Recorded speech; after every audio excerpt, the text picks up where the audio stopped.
श्री परमात्मने नमः।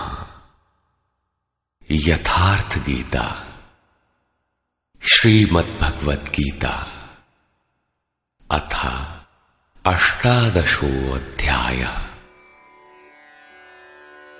ये गीता का अंतिम अध्याय है, जिसके पूर्वार्ध में योगेश्वर श्री कृष्ण द्वारा प्रस्तुत अनेक प्रश्नों का समाधान है तथा उत्तरार्ध गीता का उपसंहार है कि गीता से लाभ क्या है।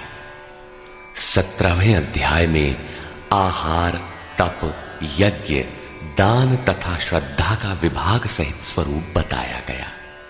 उसी संदर्भ में त्याग के प्रकार शेष है। अर्जुन ने स्वयं एक प्रश्न रखा कि अर्जुन उवाच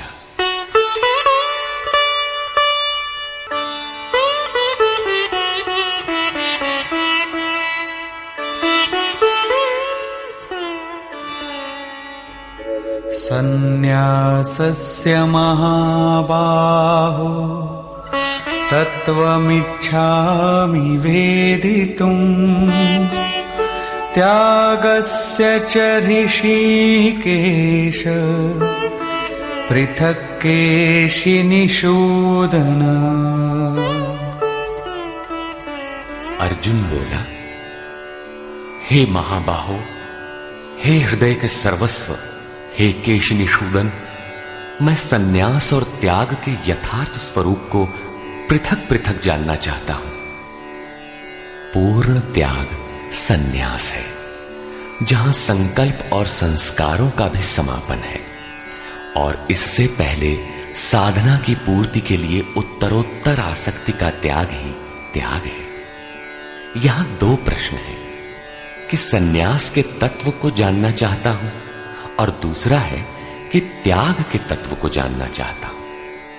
इस पर योगेश्वर श्री कृष्ण ने कहा, श्री भगवान उवाच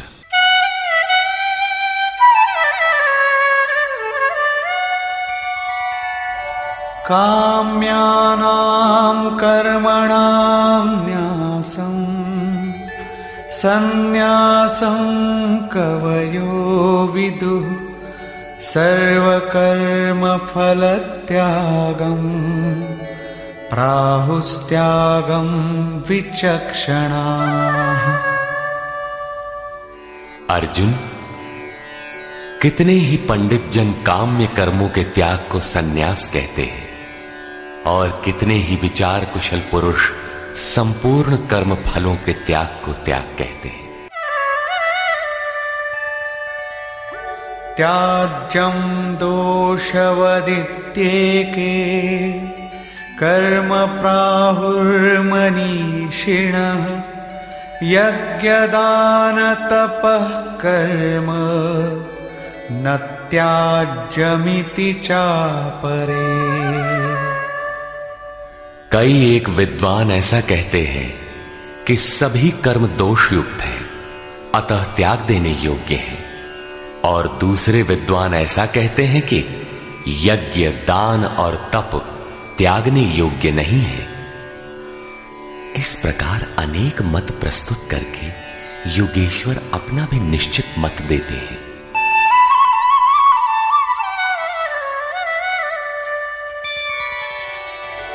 निश्चयं शृणु मे तत्र त्यागे भरतसत्तम त्यागो हि पुरुषो व्याघ्र त्रिविधः संप्रकीर्तितः। हे अर्जुन, उस त्याग के विषय में तू मेरे निश्चय को सुन। हे पुरुष श्रेष्ठ, वो त्याग 3 प्रकार का कहा गया है। यज्ञदान तपः कर्म न त्याज्यं कार्यमेव तत् यज्ञो दानं तपश्चैव पावनानि मनीषिणाम्। यज्ञ, दान और तप ये 3 प्रकार के कर्म त्यागने योग्य नहीं हैं। इन्हें तो करना ही चाहिए, क्योंकि यज्ञ, दान और तप तीनों ही पुरुषों को पवित्र करने वाले हैं। श्री कृष्ण ने 4 प्रचलित मतों का उल्लेख किया। पहला, काम्य कर्मों का त्याग। दूसरा, संपूर्ण कर्म फलों का त्याग।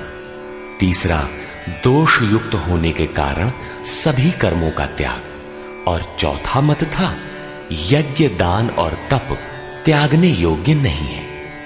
उनमें से एक मत से अपनी सहमति प्रकट करते हुए कहा कि अर्जुन, मेरा भी यह निश्चित किया हुआ मत है कि यज्ञ, दान और तप रूप क्रिया त्यागने योग्य नहीं है। इससे सिद्ध है कि कृष्ण काल में भी कई मत प्रचलित थे, जिनमें एक यथार्थ था। उस काल में भी कई मत थे, आज भी है। महापुरुष जब दुनिया में आता है तो कई मतांतरों में से कल्याणकारी मत को निकालकर सामने खड़ा कर देता है। प्रत्येक महापुरुष ने यही किया है। श्री कृष्ण ने भी यही किया। उन्होंने कोई नया मार्ग नहीं बताया, बल्कि प्रचलित कई मतों के बीच सत्य को समर्थन देकर उसे स्पष्ट कर दिया।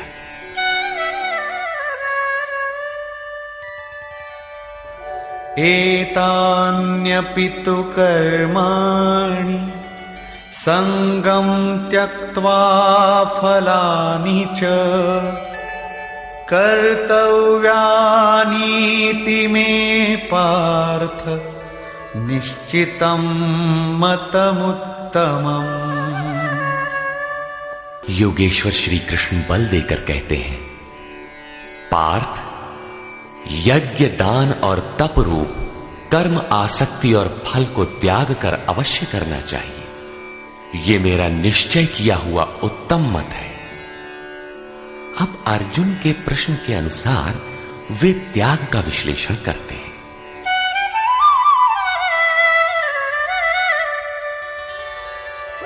नियतस्य तु सन्न्यासः कर्मणो नोपपद्यते मोहात्तस्य परित्यागस्तामसः परिकीर्तितः। हे अर्जुन, नियत कर्म। श्री कृष्ण के शब्दों में नियत कर्म एक ही है, यज्ञ की प्रक्रिया। इस नियत शब्द को 8-10 बार योगेश्वर ने कहा। इस पर बार बार बल दिया कि कहीं साधक भटक कर दूसरा न करने लगे। इस शास्त्र विधि से निर्धारित कर्म का त्याग करना उचित नहीं। मोह से उसका त्याग करना तामस त्याग कहा गया है। सांसारिक विषय वस्तुओं की आसक्ति में फंसकर कार्यम कर्म अर्थात नियत कर्म एक दूसरे के पूरक हैं। इनका त्याग तामसी है। ऐसा पुरुष अधः गच्छति, कीट पतंग पर्यंत अधम योनियों में जाता है, क्योंकि उसने भजन की प्रवृत्तियों का त्याग कर दिया। अब राजस त्याग के विषय में बताते हैं। दुःखमित्येव यत्कर्म कायक्लेशभयात् त्यजेत् सकृत्वा राजसं त्यागं नैव त्यागफलं लभेत्। कर्म को दुखमय समझकर शारीरिक क्लेश के भय से उसका त्याग करने वाला व्यक्ति राजस त्याग को करके भी त्याग के फल को प्राप्त नहीं होता। जिससे भजन पार न लगे और काय क्लेश भयात, इस भय से कर्म को त्याग दे कि शरीर को कष्ट होगा, उस मनुष्य का त्याग राजसी है। उसे त्याग का फल परम शांति नहीं प्राप्त होती। तथा कार्यमित्येव यत्कर्म नियतं क्रियते अर्जुन संगं त्यक्त्वा फलं चैव सत्यागः सात्विको मतः। हे अर्जुन, करना कर्तव्य है ऐसा समझकर जो नियतम शास्त्र विधि से निर्धारित किया हुआ कर्म संग दोष और फल को त्याग कर किया जाता है, वही सात्विक त्याग है। अतः नियत कर्म करें और इसके सिवाय जो कुछ है उसका त्याग कर दें। ये नियत कर्म भी क्या करते ही रहेंगे या कभी इसका भी त्याग होगा? इस पर कहते हैं, अब अंतिम त्याग का रूप देखें।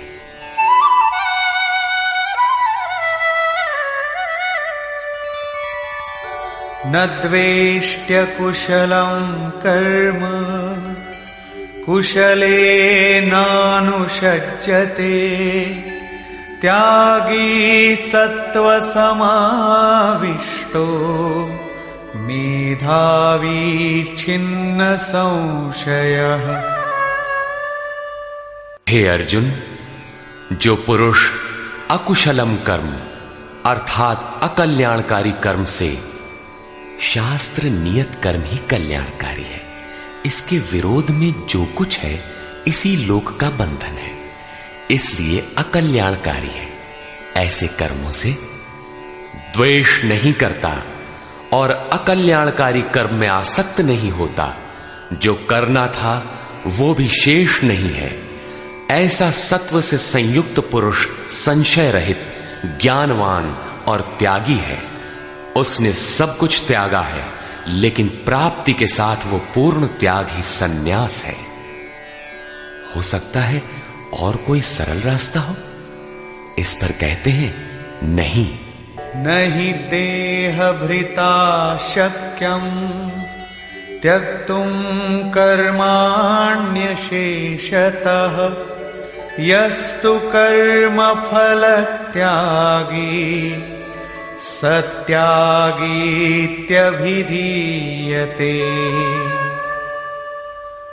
देहधारी पुरुषों के द्वारा अर्थात केवल शरीर ही नहीं जिसे आप देखते हैं, श्री कृष्ण के अनुसार प्रकृति से उत्पन्न सत रज तम तीनों गुण ही इस जीवात्मा को शरीरों में बांधते हैं। जब तक गुण जीवित हैं, तब तक वो जीवधारी है। किसी न किसी रूप में शरीर परिवर्तित होता रहेगा, देह के कारण जब तक जीवित है। देहधारी पुरुषों के द्वारा संपूर्णता से सब कर्मों का त्याग संभव नहीं है, इसलिए जो पुरुष कर्म के फल का त्यागी है वही त्यागी है, ऐसा कहा जाता है। अतः जब तक शरीर के कारण जीवित हैं, तब तक नियत कर्म करें और उनके फल का त्याग करें। बदले में किसी फल की कामना न करें।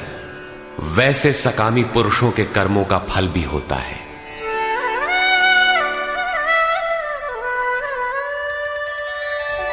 अनिष्टमिष्टं मिश्रञ्च त्रिविधं कर्मणः फलम् भवत्यत्यागिनां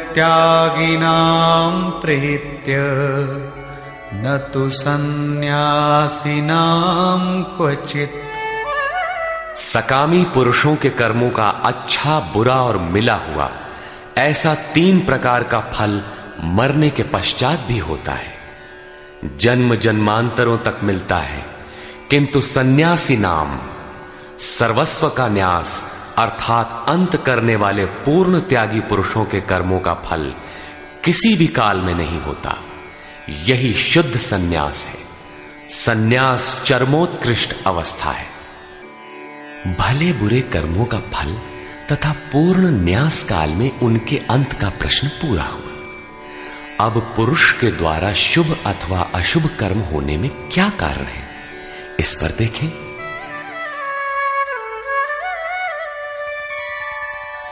पंचैतानि महाबाहो कारणानि निबोध मे सांख्ये कृतान्ते प्रोक्तानि सिद्धये सर्वकर्मणाम्।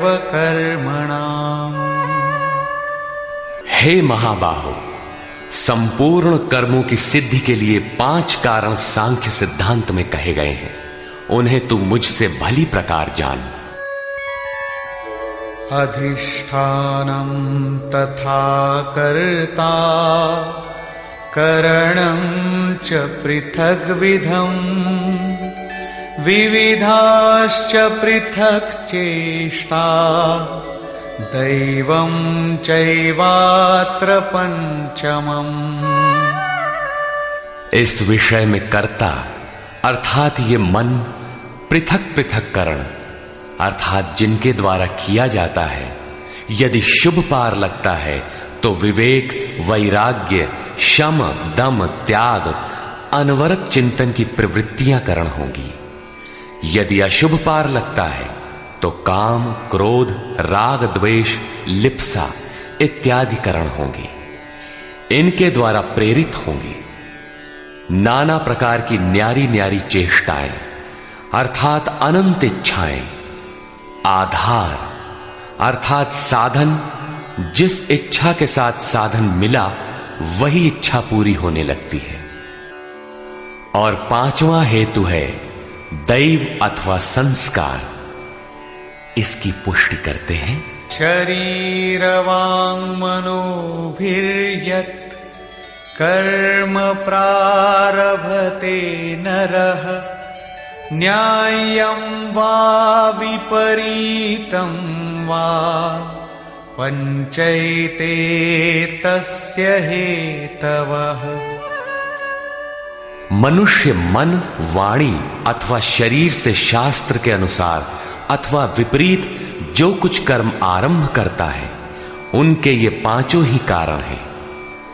परंतु ऐसा होने पर भी तत्रैवं सति कर्तारम् आत्मानं केवलं तु यः पश्यत्यकृतबुद्धित्वान् न स पश्यति दुर्मतिः।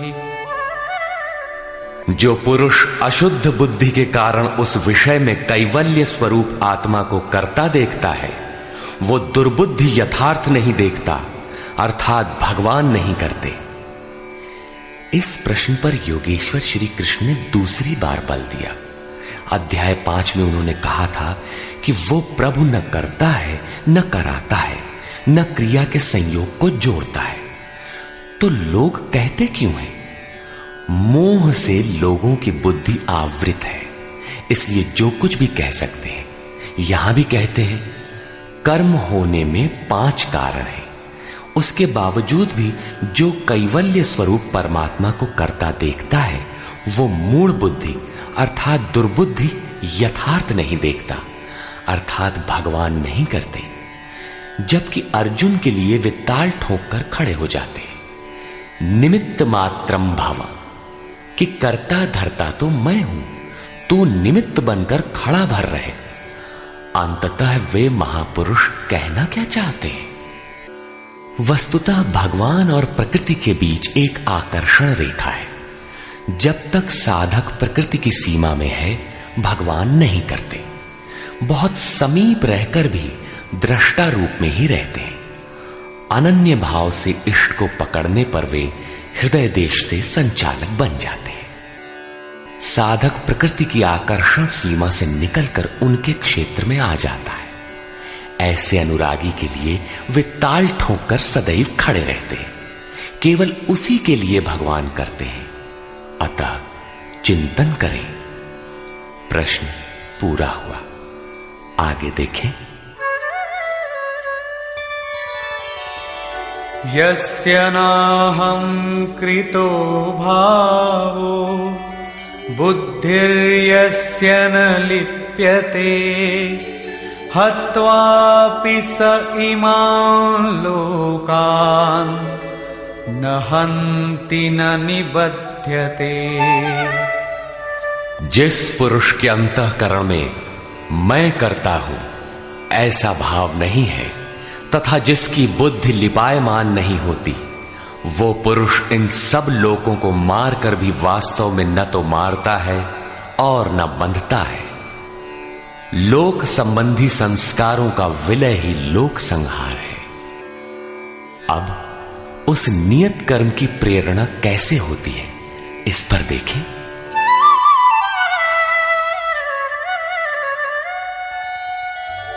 ज्ञानम ज्ञेयं परिज्ञाता त्रिविधा कर्म चोदना करणं कर्म कर्तेति त्रिविधः कर्म संग्रहः। अर्जुन, परिज्ञाता अर्थात पूर्ण ज्ञाता महापुरुषों से ज्ञानम, उसको जानने की विधि से, और ज्ञेय जानने योग्य वस्तु। श्री कृष्ण ने पीछे कहा, मैं ही ज्ञेय जानने योग्य पदार्थ हूं, से कर्म करने की प्रेरणा मिलती है। पहले तो पूर्ण ज्ञाता कोई महापुरुष हो, उनके द्वारा उस ज्ञान को जानने की विधि प्राप्त हो, लक्ष्य ज्ञेय पर दृष्टि हो, तभी कर्म की प्रेरणा मिलती है। और कर्ता अर्थात मन की लगन, करण अर्थात विवेक, वैराग्य, शम, दम इत्यादि तथा कर्म की जानकारी से कर्म का संग्रह होता है, कर्म इकट्ठा होने लगता है। पीछे कहा गया था कि प्राप्ति के पश्चात उस पुरुष का कर्म किए जाने से कोई प्रयोजन नहीं होता और न छोड़ने से हानि ही होती है। फिर भी लोक संग्रह अर्थात पीछे वालों के हृदय में कल्याणकारी साधनों के संग्रह के लिए वो कर्म में बरतता है। कर्ता, करण और कर्म के द्वारा इनका संग्रह होता है। ज्ञान, कर्म और कर्ता के भी तीन तीन भेद हैं। ज्ञानम कर्म च कर्ता च त्रिधैव गुणभेदतः प्रोच्यते गुणसंख्यानि यथावत् शृणुतान्यपि। ज्ञान, कर्म तथा कर्ता भी गुणों के भेद से सांख्य शास्त्र में तीन तीन प्रकार के कहे गए हैं, उन्हें भी तू यथावत सुन। प्रस्तुत है पहले ज्ञान का भेद। सर्वभूतेषु येनैकं भावमव्ययमीक्षते अविभक्तं विभक्तेषु तज्ज्ञानं विद्धि सात्विकम्। अर्जुन, जिस ज्ञान से मनुष्य पृथक पृथक सब भूतों में एक अविनाशी परमात्म भाव को विभाग रहित एक रस देखता है, उस ज्ञान को तू सात्विक जान। ज्ञान प्रत्यक्ष अनुभूति है, जिसके साथ ही गुणों का अंत होना है। ये ज्ञान की परिपक्व अवस्था है। अब राजस ज्ञान देखें। पृथक्त्वेन तु यज्ज्ञानं नानाभावान् पृथग्विधान् वेत्ति सर्वेषु भूतेषु तज्ज्ञानं विद्धि राजसम्। जो ज्ञान संपूर्ण भूतों में भिन्न प्रकार के अनेक भावों को अलग अलग करके जानता है कि ये अच्छा है, ये बुरे हैं, उस ज्ञान को तू राजस जान। ऐसी स्थिति है तो राजसी स्तर पर तुम्हारा ज्ञान है। अब देखें तामस ज्ञान।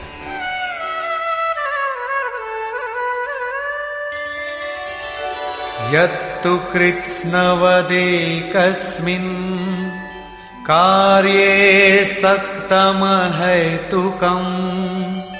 अतत्त्वार्थवदल्पञ्च तत्तामसमुदाहृतम्। जो ज्ञान एकमात्र शरीर में ही संपूर्णता के सदृश आसक्त है, युक्ति रहित अर्थात जिसके पीछे कोई क्रिया नहीं है, तत्व के अर्थ स्वरूप परमात्मा की जानकारी से अलग करने वाला और तुच्छ है, वो ज्ञान तामस कहा जाता है।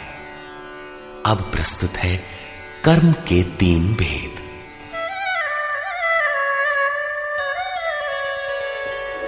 नियतं संगरहितं अरागद्वेषतः कृतम् अफलप्रेप्सुना कर्म यत्तत्सात्विकमुच्यते।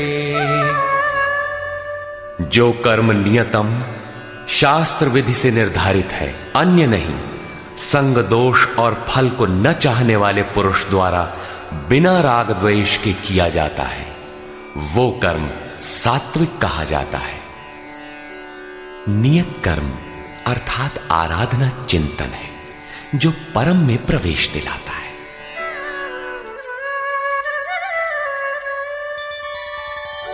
यत्तु कामेप्सुना कर्म साहंकारेण वा पुनः क्रियते बहुलायासम् तद्राजसमुदारितम्।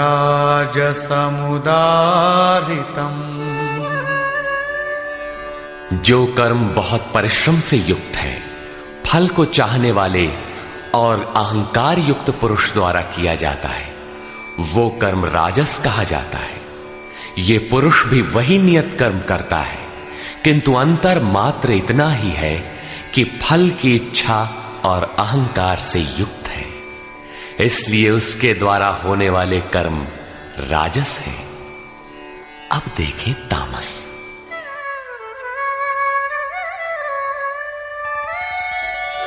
अनुबंधं क्षयं हिंसाम् अनवेक्ष्य च पौरुषम् मोहादारभ्यते कर्म यत्तत्तामसमुच्यते।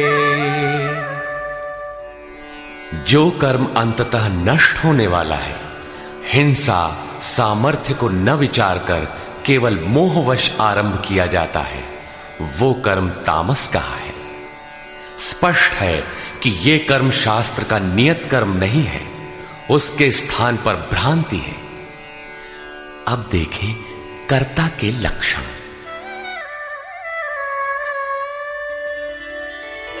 मुक्त संगो नहं वादी धृत्युत्साह समन्वितः सिद्ध्य सिद्ध्योर्निर्विकारः कर्ता सात्विक उच्यते। जो कर्ता संग दोष से रहित होकर अहंकार के वचन न बोलने वाला, धैर्य और उत्साह से युक्त होकर कार्य के सिद्ध होने और न होने में हर्ष शोक इत्यादि विकारों से सर्वथा रहित होकर कर्म में अर्थात अहिर्निश प्रवृत्त है, वो कर्ता सात्विक कहा जाता है।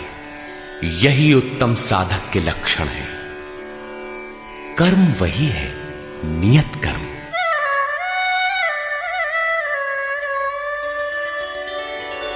रागी कर्म फल प्रेप्सुः लुब्धो हिंसात्मको शुचिः हर्ष शोकान्वितः कर्ता राजसः परिकीर्तितः। आसक्ति युक्त कर्मों के फल को चाहने वाला, लोलुप, आत्माओं को कष्ट देने वाला, अपवित्र और हर्ष शोक से जो लिप्त है, वो कर्ता राजस कहा गया है।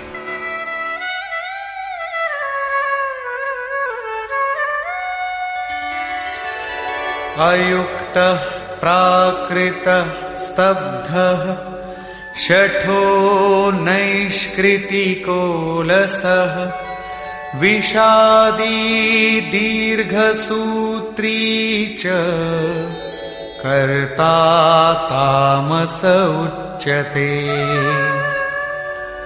जो चंचल चित्त वाला, असभ्य, घमंडी, धूर्त, दूसरे के कार्यों में बाधा पहुंचाने वाला, शोक करने के स्वभाव वाला, आलसी और दीर्घ सूत्री है कि फिर कर लेंगे, वो कर्ता तामस कहा जाता है।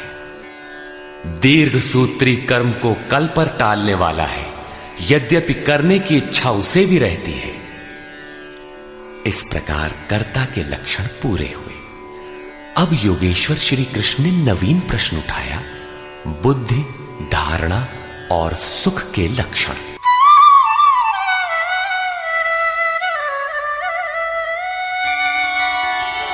बुद्धेर्भेदं धृतेश्चैव गुणतस्त्रिविधं शृणु प्रोच्यमानमशेषेण पृथक्त्वेन धनंजय। धनंजय, बुद्धि और धारणा शक्ति का भी गुणों के कारण 3 प्रकार का भेद संपूर्णता से विभाग पूर्वक मुझसे सुन।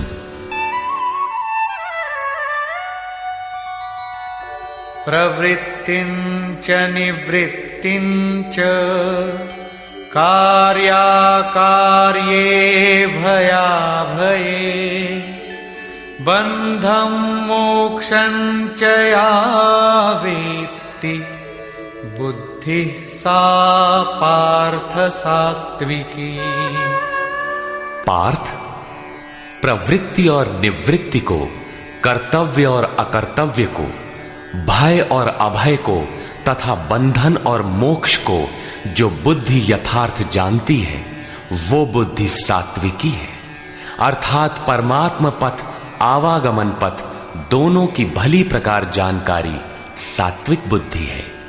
यथा यया धर्ममधर्मं च कार्यं चाकार्यमेव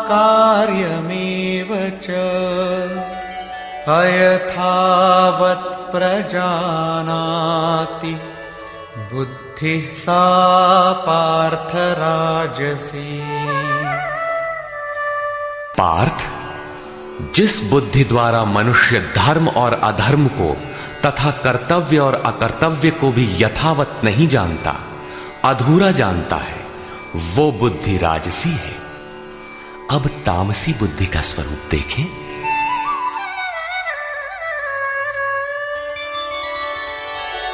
अधर्मं धर्ममिति या मन्यते तमसावृता सर्वार्थान् विपरीतांश्च बुद्धिः सा पार्थ तामसी। पार्थ, तमोगुण से ढकी हुई जो बुद्धि अधर्म को धर्म मानती है तथा संपूर्ण हितों को विपरीत ही देखती है, वो बुद्धि तामसी है। यहां श्लोक 30 से 32 तक बुद्धि के 3 भेद बताए गए। पहली बुद्धि तो किस कार्य से निवृत्त होना है और किस में प्रवृत्त होना है, कौन कर्तव्य है और कौन अकर्तव्य है, इसकी भली प्रकार जानकारी रखती है, वो बुद्धि सात्विक है। जो कर्तव्य अकर्तव्य को धूमिल ढंग से जानती है, यथार्थ नहीं जानती, वो राजसी बुद्धि है। और अधर्म को धर्म, नश्वर को शाश्वत तथा हित को अहित, इस प्रकार विपरीत जानकारी वाली बुद्धि तामसी है। इस प्रकार बुद्धि के भेद समाप्त हुए। अब प्रस्तुत है दूसरा प्रश्न, धृति, धारणा के 3 भेद।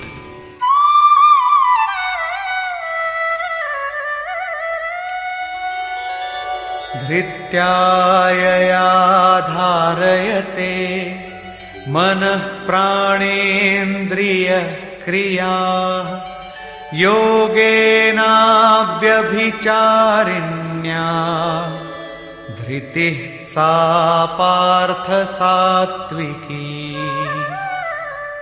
योगेन, यौगिक प्रक्रिया के द्वारा अव्यभिचारिणी, योग चिंतन के अलावा दूसरे किसी स्फुरण का आना व्यभिचार है। चित्त का बहक जाना व्यभिचार है। अतः ऐसी अव्यभिचारिणी धारणा से मनुष्य मन प्राण और इंद्रियों की क्रिया को जो धारण करता है वो धारणा सात्विकी है। अर्थात मन, प्राण और इंद्रियों को इष्ट की दिशा में मोड़ना ही सात्विक धारणा है। तथा यया तु धर्म कामार्थान् धृत्या धारयतेऽर्जुन प्रसंगेन फलाकांक्षी धृतिः सा पार्थ राजसी। हे पार्थ, फल की इच्छा वाला मनुष्य अति आसक्ति से जिस धारणा के द्वारा केवल धर्म, अर्थ और काम को धारण करता है, अर्थात मोक्ष को नहीं, वो धारणा राजसी है। इस धारणा में भी लक्ष्य वही है, केवल कामना करता है, जो कुछ करता है उसके बदले में चाहता है। अब तामसी धारणा के लक्षण देखें।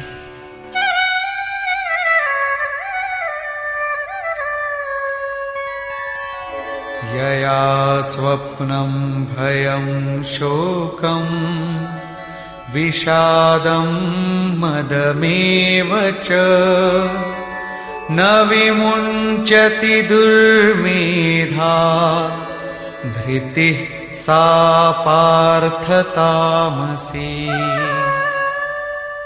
हे पार्थ, दुष्ट बुद्धि वाला मनुष्य जिस धारणा के द्वारा निद्रा, भय, चिंता, दुख और अभिमान को भी अर्थात नहीं छोड़ता, इन सबको धारण किए रहता है, वो धारणा तामसी है।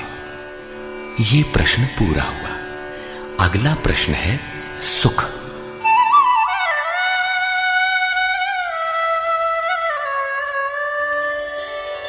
सुखं त्विदानीं त्रिविधं शृणु मे भरतर्षभ अभ्यासाद्रमते यत्र दुःखान्तं च निगच्छति। अर्जुन, अब सुख भी 3 प्रकार का मुझसे सुन। उनमें से जिस सुख में साधक अभ्यास से रमण करता है, अर्थात चित्त को समेटकर इष्ट में रमण करता है, और जो दुखों का अंत करने वाला है, तथा यत्तदग्रे विषमिव परिणामे मृतोपमम् तत्सुखं सात्विकं प्रोक्तम् आत्मबुद्धि प्रसादजम्। उपर्युक्त सुख साधन के आरंभ काल में ही यद्यपि विष के सदृश लगता है, प्रहलाद को सूली पर चढ़ाया गया, मीरा को विष मिला। कबीर कहते हैं, सुखिया सब संसार है, खाए और सोवे, दुखिया दास कबीर है, जागे और रोवे। अतः आरंभ में विष जैसा भासता है, परंतु परिणाम में अमृत तुल्य है, अमृत तत्व को दिलाने वाला है। अतः आत्म विषयक बुद्धि के प्रसाद से उत्पन्न हुआ सुख सात्विक कहा गया है। तथा विषयेन्द्रिय संयोगात् यत्तदग्रे मृतोपमम् परिणामे विषमिव तत्सुखं राजसं स्मृतम्। जो सुख विषय और इंद्रियों के संयोग से होता है, वो यद्यपि भोग काल में अमृत के सदृश लगता है, किंतु परिणाम में विष के सदृश है, क्योंकि जन्म मृत्यु का कारण है। वो सुख राजस कहा गया है। तथा यदग्रे चानुबंधे च सुखं मोहनमात्मनः निद्रालस्य प्रमादोत्थम् तत्तामसमुदाहृतम्।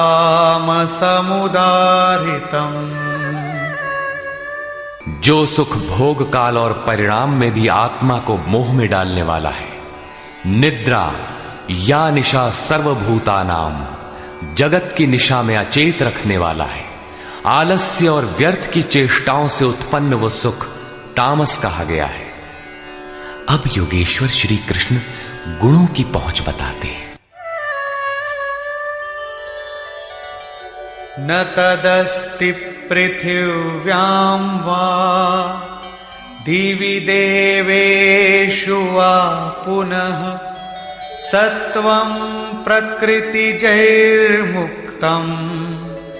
यदेभिः स्यात् त्रिभिर्गुणैः। अर्जुन, पृथ्वी में, स्वर्ग में अथवा देवताओं में ऐसा कोई भी प्राणी नहीं जो प्रकृति से उत्पन्न हुए तीनों गुणों से रहित हो, अर्थात ब्रह्मा से लेकर कीट पतंग यावन मात्र जगत क्षण भंगुर मरने जीने वाला है, तीनों गुणों के अंतर्गत है। अर्थात देवता भी तीनों गुणों का विकार है, नश्वर है। यहां वाय देवताओं को योगेश्वर ने चौथी बार लिया।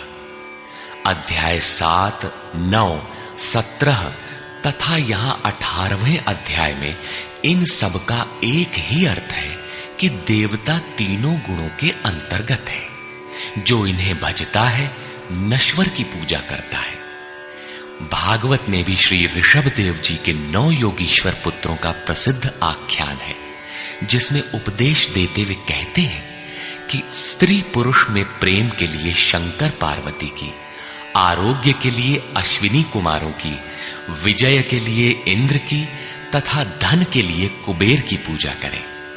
इसी तरह विविध कामनाएं बताकर अंत में निर्णय देते हैं कि संपूर्ण कामनाओं की पूर्ति और मोक्ष के लिए तो एकमात्र नारायण की ही पूजा करनी चाहिए। तुलसी मूलहि सींचिए, फूलई फलई अघाई। अस्तु सर्वव्यापक प्रभु का स्मरण करें, जिसकी पूर्ति के लिए सद्गुरु की शरण, निष्कपट भाव से प्रश्न और सेवा एकमात्र उपाय है। आसुरी और दैवी संपद अंतःकरण की 2 वृत्तियां हैं, जिसमें दैवी संपद परम देव परमात्मा का दिग्दर्शन कराती है, इसलिए दैवी कही जाती है। किंतु ये भी तीनों गुणों के ही अंतर्गत है। गुण शांत होने के पश्चात इनकी भी शांति हो जाती है। तत्पश्चात उस आत्म तृप्त योगी के लिए कोई भी कर्तव्य शेष नहीं रह जाता।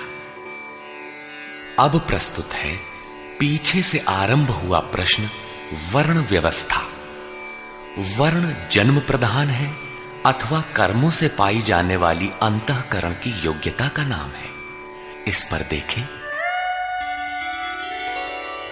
ब्राह्मण क्षत्रिय विशां शूद्राणां च परन्तप कर्माणि प्रविभक्तानि स्वभाव प्रभवैर्गुणैः। हे परंतप, ब्राह्मण, क्षत्रिय, वैश्य और शूद्रों के कर्म स्वभाव से उत्पन्न गुणों द्वारा विभक्त किए गए हैं। स्वभाव में सात्विक गुण होगा तो आप में निर्मलता होगी, ध्यान समाधि की क्षमता होगी। तामसी गुण होगा तो आलस्य, निद्रा, प्रमाद रहेगा। उसी स्तर से आपसे कर्म भी होगा। जो गुण कार्यरत है वही आपका वर्ण है, स्वरूप है। इस प्रश्न को योगेश्वर श्री कृष्ण ने यहां चौथी बार लिया है। अध्याय 2 में इन 4 वर्णों में से एक क्षत्रिय का नाम लिया कि क्षत्रिय के लिए युद्ध से श्रेयतर कोई मार्ग नहीं है। तीसरे अध्याय में उन्होंने कहा कि दुर्बल गुण वाले के लिए भी उसके स्वभाव से उत्पन्न योग्यता के अनुसार धर्म में प्रवृत्त होना, उसमें मर जाना भी परम कल्याणकारक है। दूसरों की नकल करना भयावह है। अध्याय 4 में बताया कि 4 वर्णों की सृष्टि मैंने की। तो क्या मनुष्यों को 4 जातियों में बांटा? कहते हैं नहीं, गुण कर्म विभागशः, गुणों के योग्यता से कर्म को 4 सोपानों में बांटा। यहां गुण एक पैमाना है, उसके द्वारा माप कर कर्म करने की क्षमता को 4 भागों में बांटा। श्री कृष्ण के शब्दों में कर्म एकमात्र अव्यक्त पुरुष के प्राप्ति की क्रिया है। ईश्वर प्राप्ति का आचरण आराधना है, जिसकी शुरुआत मात्र एक इष्ट में श्रद्धा से है। चिंतन की विधि विशेष है, जिसे पीछे बताए हैं। इस यज्ञार्थ कर्म को ही 4 भागों में बांटा। अब कैसे समझें कि हम में कौन से गुण हैं और किस श्रेणी के हैं? इस पर यहां कहते हैं,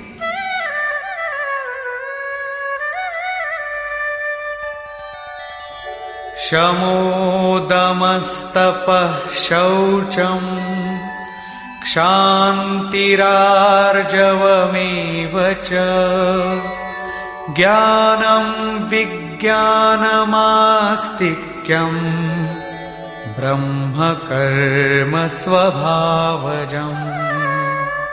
मन का शमन, इंद्रियों का दमन, पूर्ण पवित्रता, मन, वाणी और शरीर को इष्ट के अनुरूप तपाना, क्षमा भाव, मन, इंद्रियों और शरीर की सर्वथा सरलता, आस्तिक बुद्धि अर्थात एक इष्ट में सच्ची आस्था, ज्ञान अर्थात परमात्मा की जानकारी का संचार, विज्ञान अर्थात परमात्मा से मिलने वाले निर्देशों की जागृति एवं उसके अनुसार चलने की क्षमता, ये सब स्वभाव से उत्पन्न हुए ब्राह्मण के कर्म हैं।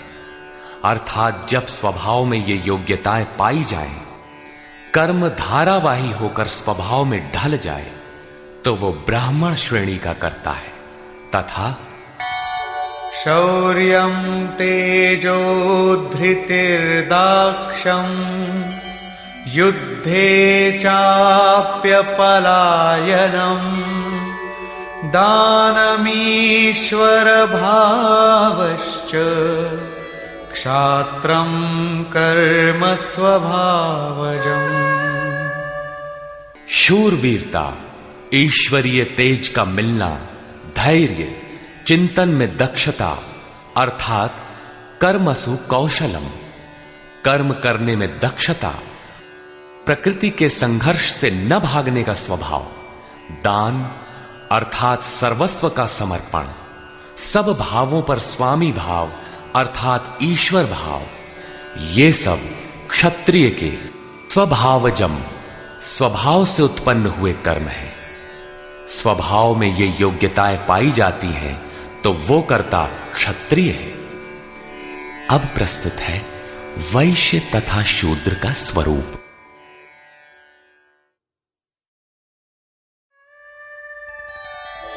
कृषि गौरक्ष वाणिज्यम् वैश्यकर्म स्वभावजम् परिचर्यात्मकं कर्म शूद्रस्यापि स्वभावजम्। कृषि, गोरक्षा और व्यवसाय वैश्य के स्वभावजन्य कर्म है। गोपालन ही क्यों, भैंस को मार डालें, बकरी न रखें, ऐसा कुछ नहीं है। सुदूर वैदिक वाडहमय में गो शब्द अंतःकरण एवं इंद्रियों के लिए प्रचलित था। गोरक्षा का अर्थ है इंद्रियों की रक्षा। विवेक, वैराग्य, शम, दम के द्वारा इंद्रियां सुरक्षित होती हैं। काम, क्रोध, लोभ, मोह के द्वारा ये विभक्त हो जाती हैं, क्षीण हो जाती हैं। आत्मिक संपत्ति ही स्थिर संपत्ति है। ये अपना निज धन है, जो एक बार साथ हो जाने पर सदैव साथ देती है। प्रकृति के द्वंद्वों में से उनका शनैः शनैः संग्रह करना व्यवसाय है। विद्याधनम सर्वधन प्रधानम, इसे अर्जित करना वाणिज्य है। खेती? शरीर ही एक क्षेत्र है। इसके अंतराल में बोया हुआ बीज संस्कार रूप में भला बुरा जमता है। अर्जुन, इस निष्काम कर्म में बीज अर्थात आरंभ का नाश नहीं होता। परम तत्व के चिंतन का जो बीज इस क्षेत्र में पड़ा है, उसे सुरक्षित रखते हुए इसमें आने वाले विजातीय विकारों का निराकरण करते जाना खेती है। अपने से उन्नत अवस्था वाले, प्राप्ति वाले गुरुजनों की सेवा करना शूद्र का स्वभावजन्य कर्म है। शूद्र का अर्थ नीच नहीं, अपितु अल्पज्ञ है। निम्न श्रेणी का साधक ही शूद्र है। प्रवेशिका श्रेणी का वो साधक परिचर्या से ही आरंभ करे। स्वभाव परिवर्तनशील है। स्वभाव के परिवर्तन के साथ वर्ण परिवर्तन हो जाता है। वस्तुतः ये वर्ण अति उत्तम, उत्तम, मध्यम और निकृष्ट 4 अवस्थाएं हैं।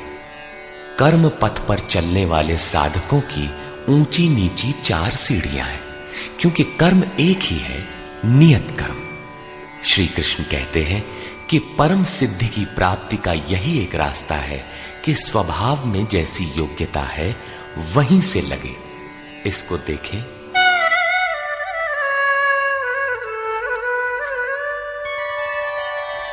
स्वे स्वे कर्मण्यभिरतः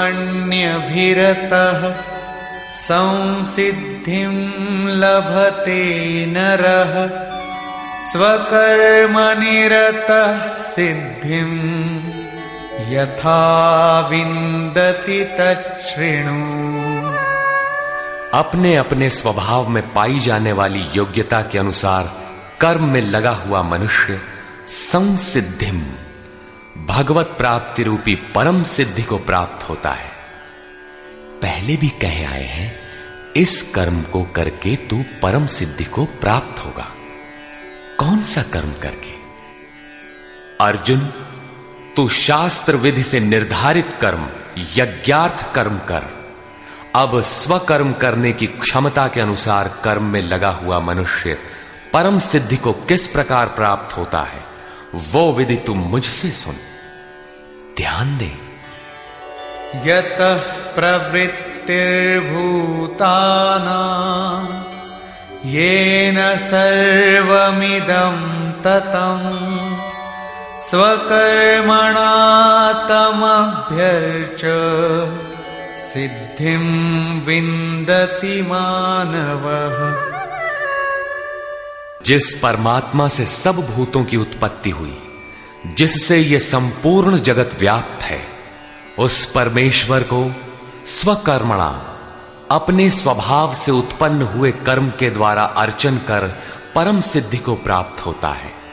अतः परमात्मा की भावना और परमात्मा का ही सर्वांगीण अर्चन और क्रमशः चलना आवश्यक है। जैसे कोई बड़ी कक्षा में बैठ जाए तो छोटी भी खो देगा और बड़ी तो मिलेगी ही नहीं। अतः इस कर्म पथ पर सोपानशः चलने का विधान है, जैसे अध्याय 18 के 6 श्लोक में। इसी पर पुनः बल देते हुए कहते हैं कि आप अल्पज्ञ ही क्यों ना हो, वहीं से आरंभ करें। वो विधि है परमात्मा के प्रति समर्पण।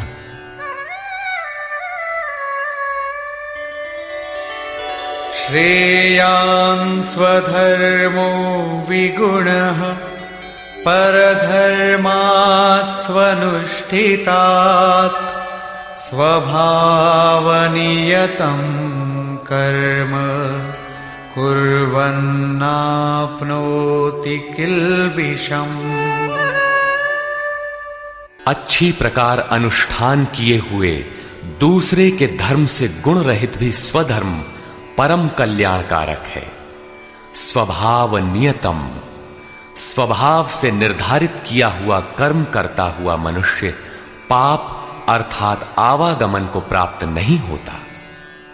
प्रायः साधकों को उच्चाटन होने लगता है कि हम सेवा करते ही रहेंगे, वे तो ध्यानस्थ हैं, अच्छे गुणों के कारण उनका सम्मान है। तुरंत वे नकल करने लगते हैं। श्री कृष्ण के अनुसार नकल या ईर्ष्या से कुछ मिलेगा नहीं। अपने स्वभाव से कर्म करने की क्षमता के अनुसार कर्म करके ही कोई परम सिद्धि पाता है, छोड़कर नहीं।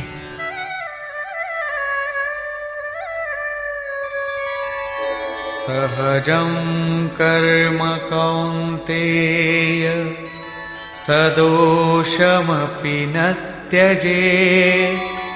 सर्वारम्भा हि दोषेण धूमेनाग्निरिवावृताः। कौन्तेय, दोष युक्त अल्पज्ञ अवस्था वाला है तो सिद्ध है कि अभी दोषों का बाहुल्य है। ऐसा दोष युक्त भी सहजम कर्म, स्वभाव से उत्पन्न सहज कर्म को नहीं त्यागना चाहिए, क्योंकि धुएं से अग्नि के सदृश सभी कर्म किसी न किसी दोष से आवृत्त हैं।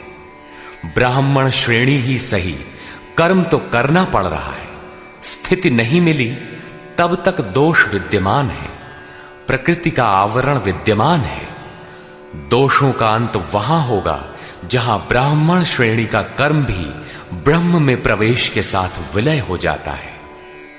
उस प्राप्ति वाले का लक्षण क्या है जहां कर्मों से प्रयोजन नहीं रह जाता?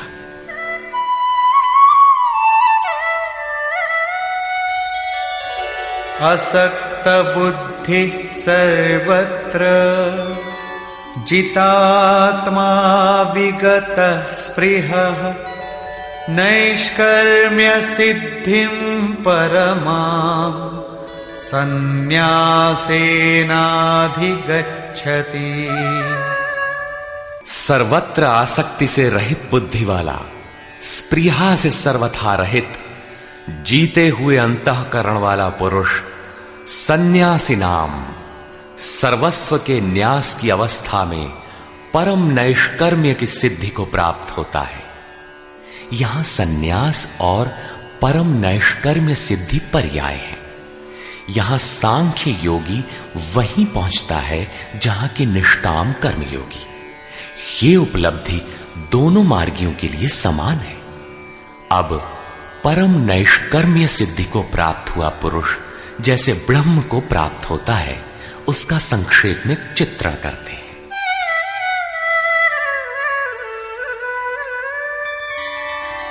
सिद्धिं प्राप्तो यथा ब्रह्म तथाप्नोति निबोध मे।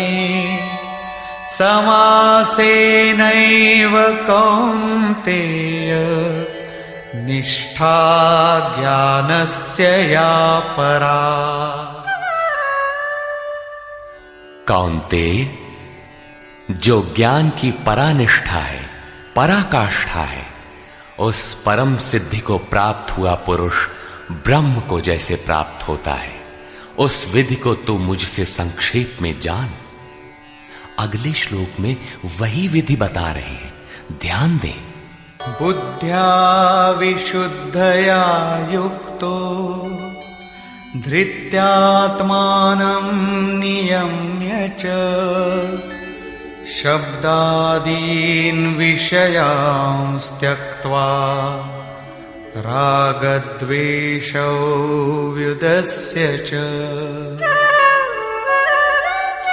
विविक्तसेवी लघ्वाशी यत वाक्कायमानसः। ध्यानयोगपरो नित्यम् वैराग्यं समुपाश्रितः। अर्जुन, विशेष रूप से शुद्ध बुद्धि से युक्त एकांत और शुभ देश का सेवन करने वाला, साधना में जितना सहायक हो उतना ही आहार करने वाला, जीते हुए मन, वाणी और शरीर वाला, दृढ़ वैराग्य को भली प्रकार प्राप्त हुआ पुरुष निरंतर ध्यान योग के परायण और ऐसी धारणा से युक्त, अर्थात इसी सब को धारण करने वाला तथा अंतःकरण को वश में करके शब्दादिक विषयों को त्याग कर, राग द्वेष को नष्ट करके तथा अहंकारं बलं दर्पं कामं क्रोधं परिग्रहं विमुच्य निर्ममः शान्तो ब्रह्मभूयाय कल्पते। अहंकार, बल, घमंड, काम, क्रोध, बाह्य वस्तुओं और आंतरिक चिंतनों का त्याग कर ममता रहित शांत अंतःकरण हुआ पुरुष पर ब्रह्म के साथ एक ही भाव होने के लिए योग्य होता है। आगे देखें।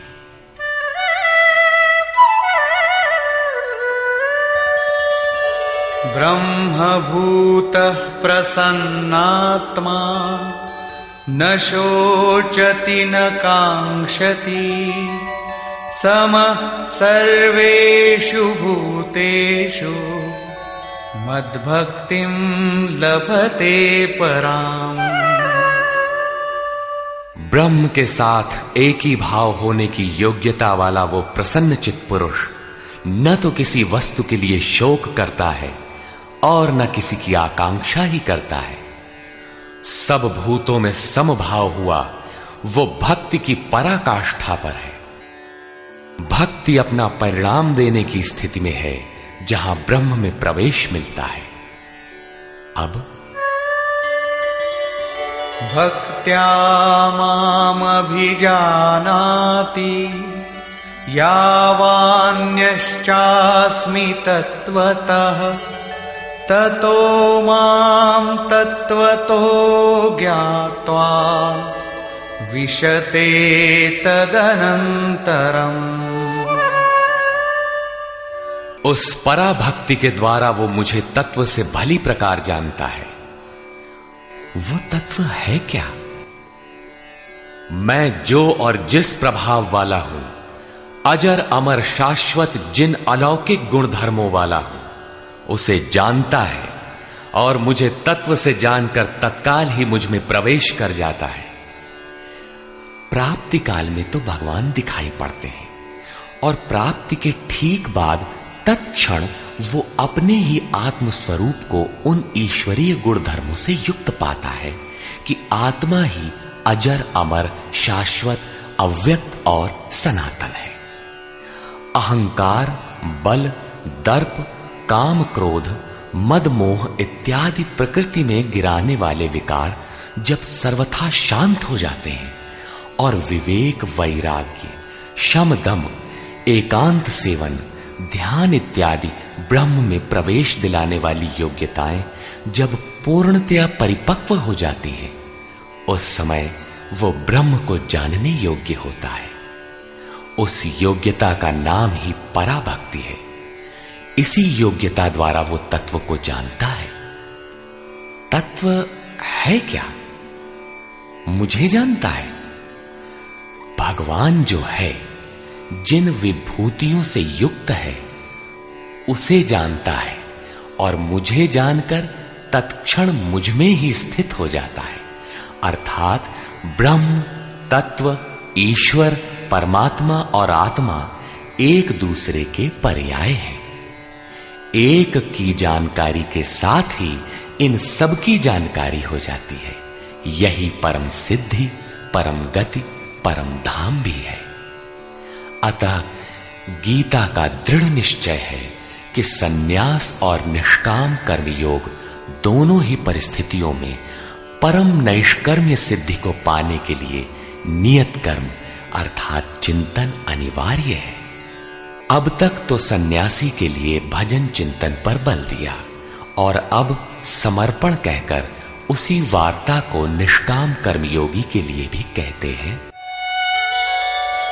सर्वकर्माण्यपि सदा कुर्वाणो मद्व्यपाश्रयः मत्प्रसादादवाप्नोति शाश्वतं पदमव्ययम्।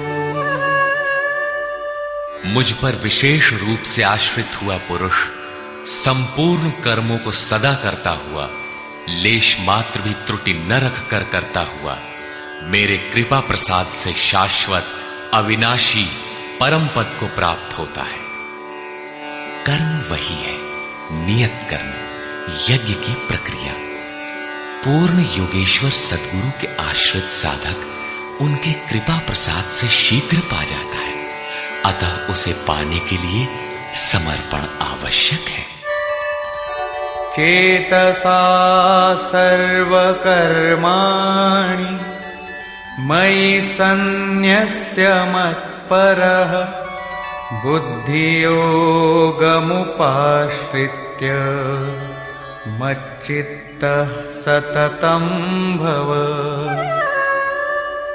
अतः अर्जुन, संपूर्ण कर्मों को अर्थात जितना कुछ तुझसे बन पड़ता है मन से मुझे अर्पित करके, अपने भरोसे नहीं बल्कि मुझे समर्पण करके मेरे परायण हुआ बुद्धि योग अर्थात योग की बुद्धि का अवलंबन करके निरंतर मुझ में चित्त को लगा। योग एक ही है जो सर्वथा दुखों का अंत करने वाला और परम तत्व परमात्मा में प्रवेश दिलाने वाला है।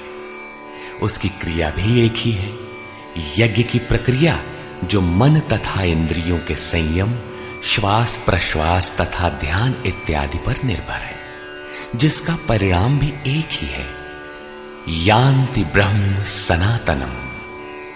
इसी पर आगे कहते हैं,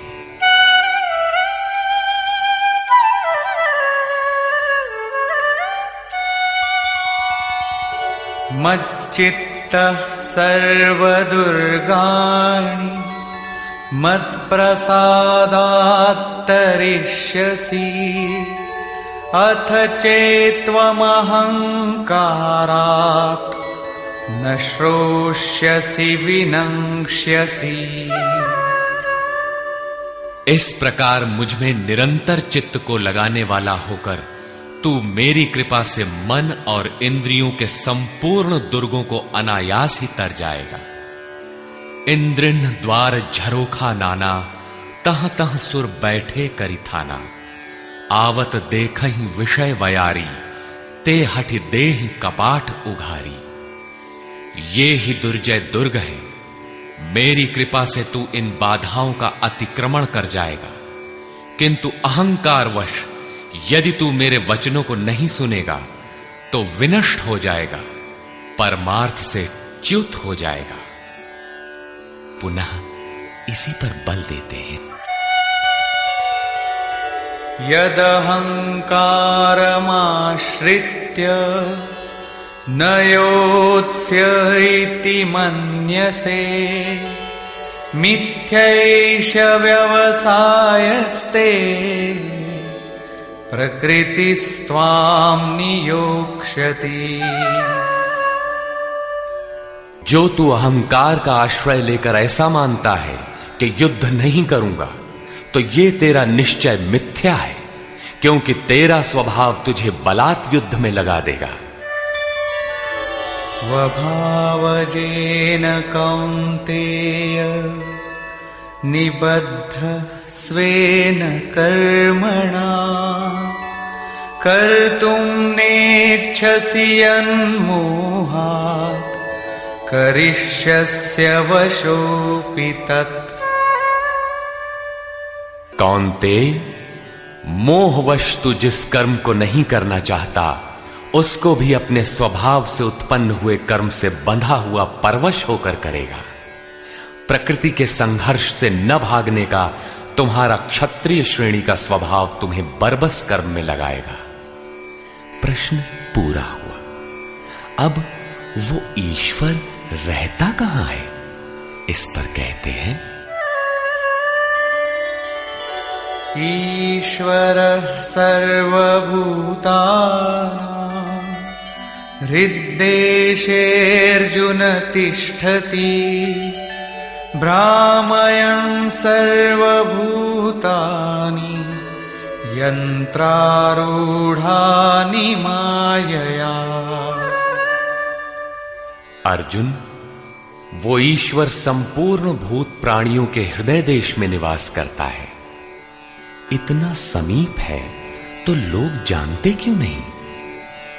माया रूपी यंत्र में आरूढ़ होकर सब लोग भ्रमवश चक्कर लगाते ही रहते हैं, इसलिए नहीं जानते। ये यंत्र बड़ा बाधक है जो बार बार नश्वर कलेवरों अर्थात शरीरों में घुमाता रहता है। तो शरण किसकी ले?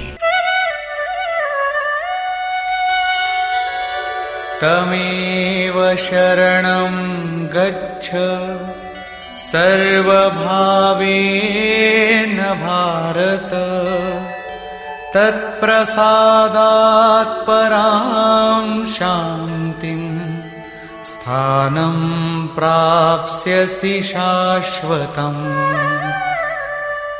इसलिए हे भारत, संपूर्ण भाव से उस ईश्वर की जो हृदय देश में स्थित है अनन्य शरण को प्राप्त हो। उनके कृपा प्रसाद से तू परम शांति शाश्वत परम धाम को प्राप्त होगा। अतः ध्यान करना है तो हृदय देश में करें। ईश्वर का निवास स्थान हृदय है। भागवत के चतुश्लोकी गीता का सारांश भी यही है कि वैसे तो मैं सर्वत्र हूं, किंतु प्राप्त होता हूं तो हृदय देश में ध्यान करने से ही। इति ते ज्ञानमाख्यातम् गुह्याद्गुह्यतरं मया, विमृश्यैतदशेषेण यथेच्छसि तथा कुरु। इस प्रकार बस इतना ही गोपनीय से भी अति गोपनीय ज्ञान मैंने तेरे लिए कहा है। इस विधि से संपूर्ण रूप से विचार कर, फिर तू जैसा चाहता है वैसा कर। सत्य यही है, शोध की स्थली यही है, प्राप्ति की स्थली भी यही है। किंतु हृदय स्थित ईश्वर दिखाई नहीं देता, इस पर उपाय बताते हैं।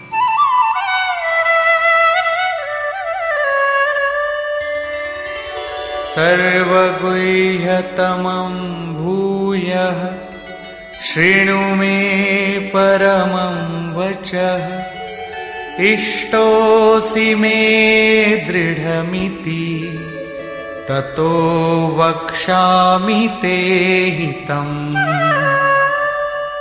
अर्जुन, संपूर्ण गोपनीय से भी अति गोपनीय मेरे रहस्य युक्त वचन को तू फिर भी सुन।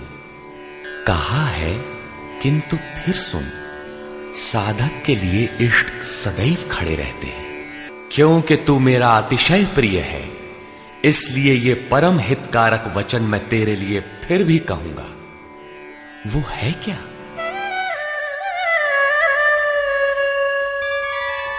मन्मना भव मद्भक्तो मद्याजी मां नमस्कुरु, मामे वैष्यसि सत्यं ते प्रतिजाने प्रियोऽसि मे। अर्जुन, तू मेरे में ही अनन्य मन वाला हो, मेरा अनन्य भक्त हो, मेरे प्रति श्रद्धा से पूर्ण हो, मेरे समर्पण में अश्रुपात होने लगे। मेरे को ही नमन कर। ऐसा करने से तू मेरे को ही प्राप्त होगा। ये मैं तेरे लिए सत्य प्रतिज्ञा करके कहता हूं, क्योंकि तू मेरा अत्यंत प्रिय है। पीछे बताया ईश्वर हृदय देश में है, उसकी शरण में जा। यहां कहते हैं मेरी शरण आ। ये अति गोपनीय रहस्य युक्त वचन सुन कि मेरी शरण आओ। वास्तव में योगेश्वर श्री कृष्ण कहना क्या चाहते हैं?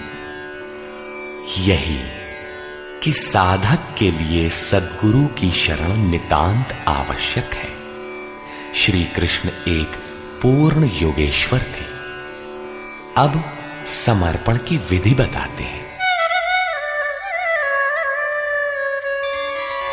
सर्वधर्मान् परित्यज्य मामेकं शरणं व्रज अहं त्वा सर्वपापेभ्यो मोक्षयिष्यामि मा शुचः। संपूर्ण धर्मों को त्याग कर, अर्थात मैं ब्राह्मण श्रेणी का करता हूं या शूद्र श्रेणी का, क्षत्रिय हूं अथवा वैश्य, इसके विचार को त्याग कर केवल एक मेरी अनन्य शरण को प्राप्त हो। मैं तुझे संपूर्ण पापों से मुक्त करा दूंगा। तू शोक मत कर। इन सब ब्राह्मण क्षत्रिय इत्यादि वर्णों का विचार न कर कि इस कर्म पथ में किस स्तर का हूं। जो अनन्य भाव से शरण हो जाता है, सिवाय इष्ट के अन्य किसी को नहीं देखता, उसके क्रमशः वर्ण परिवर्तन, उत्थान तथा पूर्ण पापों से निवृत्ति अर्थात मोक्ष की जिम्मेदारी वो इष्ट सद्गुरु स्वयं अपने हाथों में ले लेते हैं। प्रत्येक महापुरुष ने यही कहा। शास्त्र जब लिखने में आ जाता है तो लगता है कि यह सबके लिए है, किंतु है वस्तुतः श्रद्धावान के लिए ही। अर्जुन अधिकारी था, अतः उसे बल देकर कहा। अब योगेश्वर स्वयं निर्णय देते हैं कि इसके अधिकारी कौन है। इदन्ते ना तपस्काय ना भक्ताय कदाचन न चाशुश्रूषवे वाच्यम् न च मां योऽभ्यसूयति। अर्जुन, इस प्रकार तेरे हित के लिए कहे हुए इस गीता के उपदेश को किसी काल में भूल कर भी न तो तप रहित मनुष्य के प्रति कहना चाहिए, न भक्ति रहित के प्रति कहना चाहिए, न बिना सुनने की इच्छा वाले के प्रति कहना चाहिए। और जो मेरी निंदा करता है, ये दोष है, वो दोष है, इस प्रकार झूठी आलोचना करता है, उसके प्रति भी नहीं कहना चाहिए। महापुरुष ही तो थे जिनके समक्ष स्तुतिकर्ताओं के साथ साथ कतिपय निंदक भी रहे होंगे। इनसे तो नहीं कहना चाहिए, किंतु प्रश्न स्वाभाविक है कि कहा किससे जाए। इस पर देखें।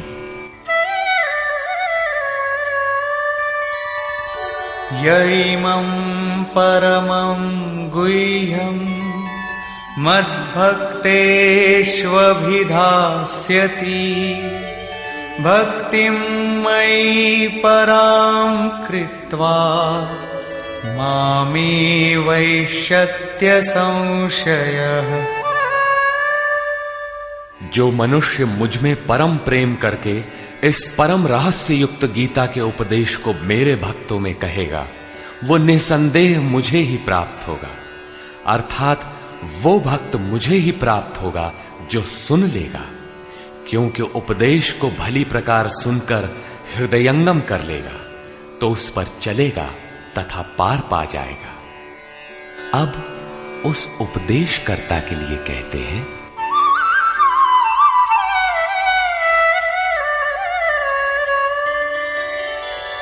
न च तस्मान् मनुष्येषु कश्चिन्मे प्रियकृत्तमः भविता न च मे तस्माद् अन्यः प्रियतरो भुवि। न तो उससे बढ़कर मेरा अतिशय प्रिय कार्य करने वाला मनुष्यों में कोई है, और न उससे बढ़कर मेरा अत्यंत प्यारा पृथ्वी में दूसरा कोई होगा। किससे? जो मेरे भक्तों में मेरा उपदेश करेगा, उनको उधर उस पथ पर चलाएगा, क्योंकि कल्याण का यही एक स्रोत है, राजमार्ग है। अब देखें अध्ययन। अध्येष्यते च य इमं धर्म्यं संवादमावयोः ज्ञानयज्ञेन तेनाहम् इष्टः स्यामिति मे मतिः। जो पुरुष इस धर्ममय हम दोनों के संवाद को अध्येष्यते भली प्रकार मनन करेगा, उसके द्वारा मैं ज्ञान यज्ञ से पूजित होऊंगा, अर्थात ऐसा यज्ञ जिसका परिणाम ज्ञान है, जिसका स्वरूप पीछे बताया गया है, जिसका तात्पर्य है साक्षात्कार के साथ मिलने वाली जानकारी। ऐसा मेरा निश्चित मत है। श्रद्धावाननसूयश्च शृणुयादपि यो नरः सोऽपि मुक्तः शुभान् लोकान् प्राप्नुयात् पुण्यकर्मणाम्। जो पुरुष श्रद्धा से युक्त और ईर्ष्या रहित होकर केवल सुनेगा, वो भी पापों से मुक्त हुआ उत्तम कर्म करने वालों के श्रेष्ठ लोकों को प्राप्त होगा। अर्थात करते हुए भी पार न लगे तो सुना भर करें। उत्तम लोक तब भी हैं क्योंकि वो चित्त में उन उपदेशों को ग्रहण तो करता है। यहां 67 से 71 तक 5 श्लोकों में भगवान श्री कृष्ण ने यह बताया कि गीता का उपदेश अनाधिकारियों को नहीं कहना चाहिए, किंतु जो श्रद्धावान हैं उनसे अवश्य कहना चाहिए। जो सुनेगा वो भक्त मुझे प्राप्त होगा, क्योंकि अति गोपनीय कथा को सुनकर पुरुष चलने लगता है। जो भक्तों में कहेगा उससे अधिक प्रिय कहने वाला मेरा कोई नहीं है। जो अध्ययन करेगा उसके द्वारा मैं ज्ञान यज्ञ से पूजित होऊंगा। यज्ञ का परिणाम ही ज्ञान है। जो गीता के अनुसार कर्म करने में असमर्थ है किंतु श्रद्धा से मात्र सुनेगा, वो भी पुण्य लोकों को प्राप्त होगा। इस प्रकार भगवान श्री कृष्ण ने इसके कहने सुनने तथा अध्ययन का फल बताया। प्रश्न पूरा हुआ। अब अंत में वे अर्जुन से पूछते हैं कि कुछ समझ में आया?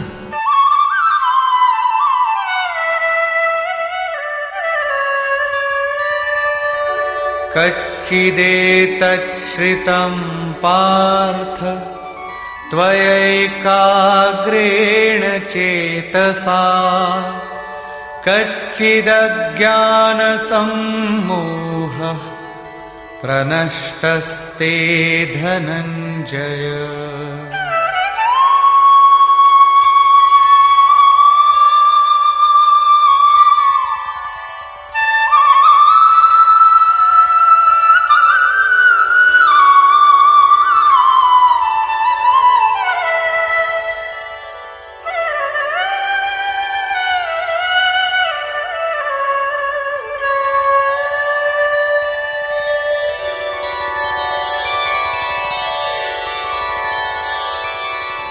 हे पार्थ, क्या मेरा ये वचन तूने एकाग्र चित्त होकर सुना?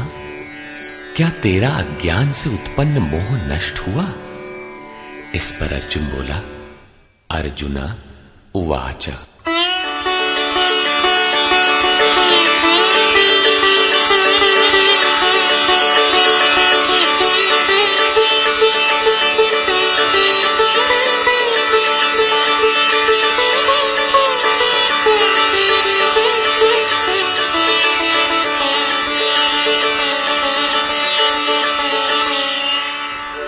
नष्टो मोहः स्मृतिर्लब्धा त्वत्प्रसादान्मयाच्युत स्थितोऽस्मि गतसन्देहः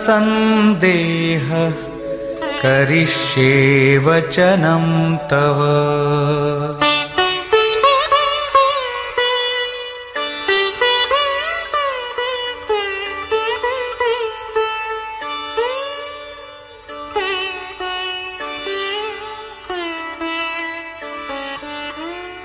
च्युत अर्थात जो सत्य से कभी च्युत नहीं होते। आपकी कृपा से मेरा मोह नष्ट हो गया है, मुझे स्मृति प्राप्त हुई है, मुझे याद है, अब मैं संशय रहित हुआ स्थित हूं और आपकी आज्ञा का पालन करूंगा।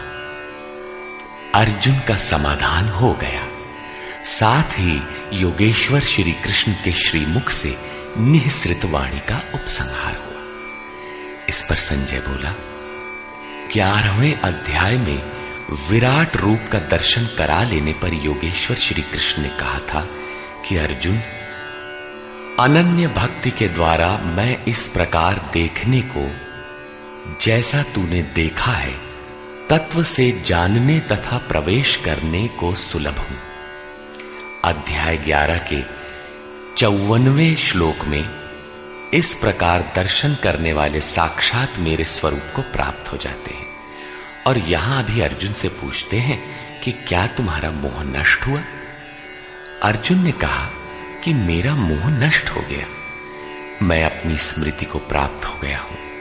आप जो कहते हैं वही करूंगा। दर्शन के साथ तो अर्जुन को मुक्त हो जाना चाहिए था। वस्तुतः अर्जुन को तो जो होना था हो गया, किंतु शास्त्र भविष्य में आने वाली पीढ़ी के लिए होता है, उसका उपयोग आप सबके लिए है। संजय उवाच।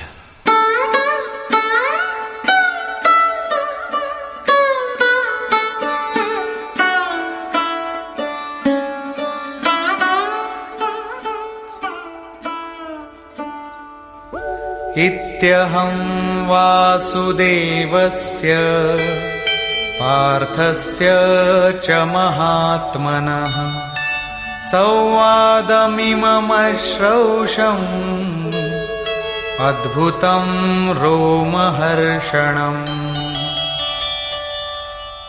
इस प्रकार मैंने वासुदेव और महात्मा अर्जुन, अर्थात अर्जुन एक महात्मा है, योगी है, साधक है, न कि कोई धनुर्धर जो मारने के लिए खड़ा हो। अतः महात्मा अर्जुन के इस विलक्षण और रोमांचकारी संवाद को सुना। आप में सुनने की क्षमता कैसे आई? आगे कहते हैं, व्यासप्रसादात् श्रितवान् एतद् गुह्यमहं परम् योगं योगेश्वरात् कृष्णात् साक्षात् कथयतः स्वयं। श्री व्यास जी की कृपा से, उनकी दी हुई दृष्टि से मैंने इस परम गोपनीय योग को साक्षात कहते हुए स्वयं योगेश्वर श्री कृष्ण से सुना है। संजय श्री कृष्ण को योगेश्वर मानता है। जो स्वयं योगी हो और दूसरों को भी योग प्रदान करने की क्षमता रखता हो, वो योगेश्वर है। राजन् संस्मृत्य संस्मृत्य संवादमिममद्भुतम् केशवार्जुनयोः पुण्यम् हृष्यामि च मुहुर्मुहुः। हे राजन धृतराष्ट्र, केशव और अर्जुन के इस परम कल्याणकारक और अद्भुत संवाद को पुनः स्मरण करके मैं बारंबार हर्षित हो रहा हूं। अतः इस संवाद को सदैव स्मरण करना चाहिए और इसी स्मृति से प्रसन्न रहना चाहिए। अब उनके स्वरूप का स्मरण कर संजय कहते हैं,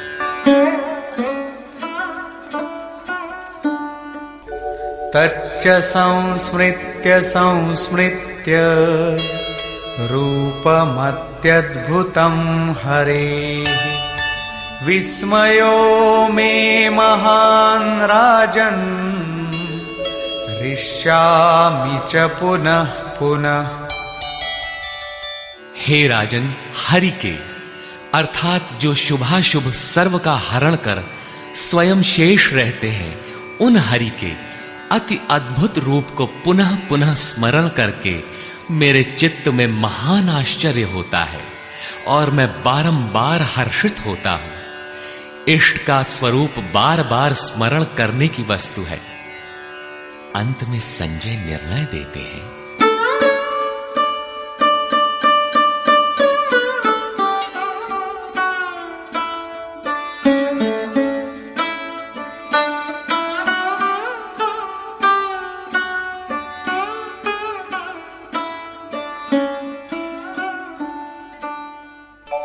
यत्र योगेश्वरः कृष्णो यत्र पार्थो धनुर्धरः तत्र श्रीर्विजयो भूतिः ध्रुवा नीतिर्मतिर्मम। तत्र श्रीर्विजयो भूतिः ध्रुवा नीतिर्मतिर्मम।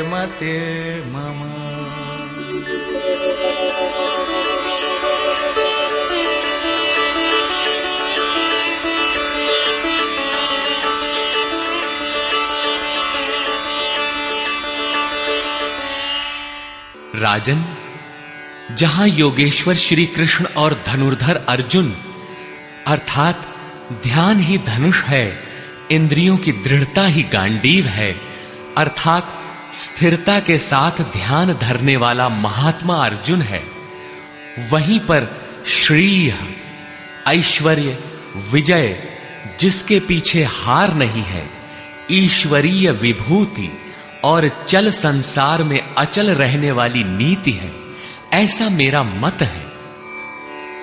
आज तो धनुर्धर अर्जुन है नहीं, ये नीति विजय विभूति तो अर्जुन तक सीमित रह गई, तत्सामयिक थी यह तो द्वापर में ही समाप्त हो गई। लेकिन ऐसी बात नहीं है। योगेश्वर श्री कृष्ण ने बताया कि मैं सबके हृदय देश में निवास करता हूं, आपके हृदय में भी वे हैं। अनुराग ही अर्जुन है। अनुराग आपके अंतःकरण की इष्टोन्मुख लगन का नाम है। यदि ऐसा अनुराग आप में है तो सदैव वास्तविक विजय है और अचल स्थिति दिलाने वाली नीति भी सदैव रहेगी, न कि कभी थी। जब तक प्राणी रहेंगे परमात्मा का निवास उनके हृदय देश में रहेगा। विकल आत्मा उसे पाने का इच्छुक होगा और उनमें से जिसके भी हृदय में उसे पाने का अनुराग उमड़ेगा वही अर्जुन की श्रेणी वाला होगा, क्योंकि अनुराग ही अर्जुन है। अतः मानव मात्र इसका प्रत्याशी बन सकता है। निष्कर्ष, यह गीता का समापन अध्याय है। आरंभ में ही अर्जुन का प्रश्न है, प्रभु मैं त्याग और सन्यास के भेद और स्वरूप को जानना चाहता हूं। योगेश्वर श्री कृष्ण ने इस पर प्रचलित 4 मतों की चर्चा की। इनमें एक सही भी था। इससे मिलता जुलता ही निर्णय योगेश्वर श्री कृष्ण ने दिया कि यज्ञ, दान और तप किसी काल में त्यागने योग्य नहीं है। ये मनीषियों को भी पवित्र करने वाले हैं। इन तीनों को रखते हुए इनके विरोधी विकारों का त्याग करना ही वास्तविक त्याग है। यह सात्विक त्याग है। फल की इच्छा के साथ त्याग राजस है। मोहवश नियत कर्म का ही त्याग करना तामस त्याग है। और सन्यास त्याग की ही चरमोत्कृष्ट अवस्था है। नियत कर्म और ध्यान जनित सुख सात्विक है। इंद्रियों और विषयों का भोग राजस है और तृप्तिदायक अन्न की उत्पत्ति से रहित दुखद सुख तामस है। मनुष्य मात्र के द्वारा शास्त्र के अनुकूल अथवा प्रतिकूल कार्य होने में 5 कारण हैं। कर्ता अर्थात मन, पृथक पृथक करण अर्थात जिनके द्वारा किया जाता है। शुभ पार लगता है तो विवेक, वैराग्य, शम, दम करण है। अशुभ पार लगता है तो काम, क्रोध, राग, द्वेष इत्यादि करण होंगे। नाना प्रकार की इच्छाएं अर्थात इच्छाएं अनंत हैं, सब पूर्ण नहीं हो सकती।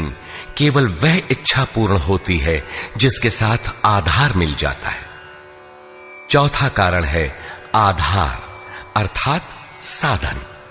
और 5वां हेतु है दैव अर्थात प्रारब्ध या संस्कार।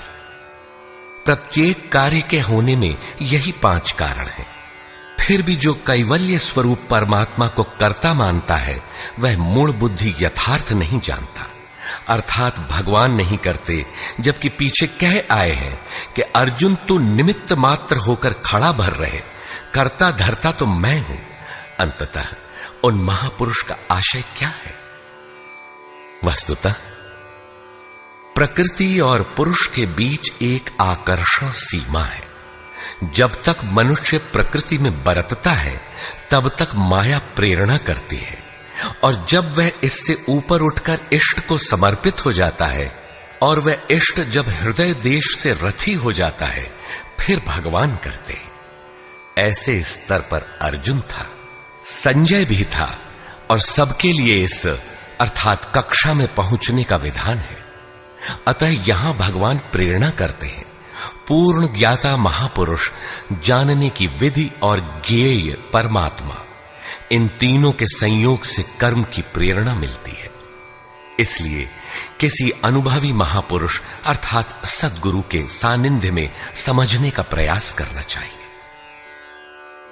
वर्ण व्यवस्था के प्रश्न को चौथी बार लेते हुए योगेश्वर श्री कृष्ण ने बताया कि इंद्रियों का दमन, मन का शमन, एकाग्रता, शरीर, वाणी और मन को इष्ट के अनुरूप तपाना, ईश्वरीय जानकारी का संचार, ईश्वरीय निर्देशन पर चलने की क्षमता इत्यादि ब्रह्म में प्रवेश दिलाने वाली योग्यताएं ब्राह्मण श्रेणी के कर्म है।